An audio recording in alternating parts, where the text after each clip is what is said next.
Smith.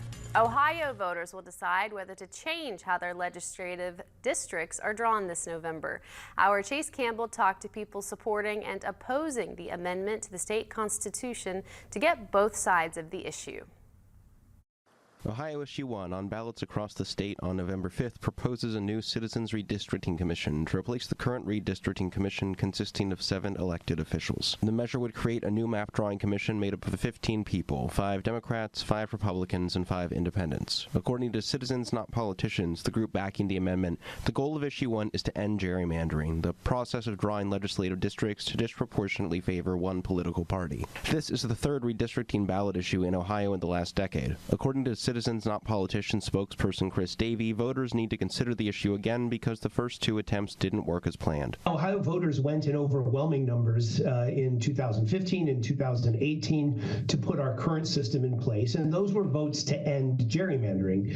And Governor DeWine has said everybody thought it would work. It didn't work. The reason it didn't work is because politicians were left in charge of drawing the maps. Issue 1 has its detractors, among them the state Republican Party and prominent party members, including Governor Mike DeWine and Secretary of State Frank LaRose. Among the Republican politicians opposing the amendment is Washington County Commissioner and candidate for the 94th State House District, Kevin Ritter.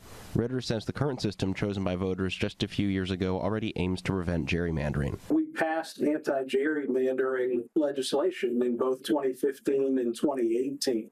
So there's already laws on the book dealing with the issue that people seem concerned about. Ritter says even if the current commission is imperfect, the fact that it's made up of elected officials introduces critical accountability to the redistricting process. Under the current system, the 7 individuals, again, both Democrats and Republicans, are all elected officials. So they're all responsible to voters for their actions. The new commission wouldn't have that same accountability. Davey counters that the gerrymandered state of Ohio's current districts poisons any accountability that might exist for elected officials. These politicians who say they're accountable on the current redistricting commission, many of them were elected from gerrymandered districts. Gerrymandering is what creates unaccountability. Davey adds that the commission proposed by Issue 1 is designed with accountability in mind, despite being made up of unelected members. There is accountability built into Issue 1 from top to bottom. First of all, the maps will be drawn in public, on television, in open hearings.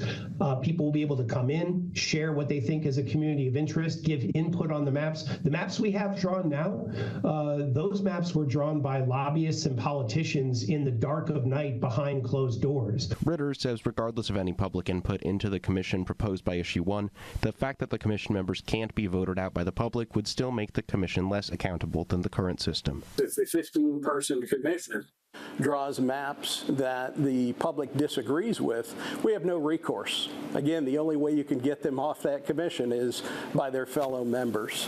If the 7 individuals that make up the current panel do something that we don't like, it's incumbent upon us as voters. We don't just abdicate the responsibility after we make a vote, right? Our republic calls on people to be engaged.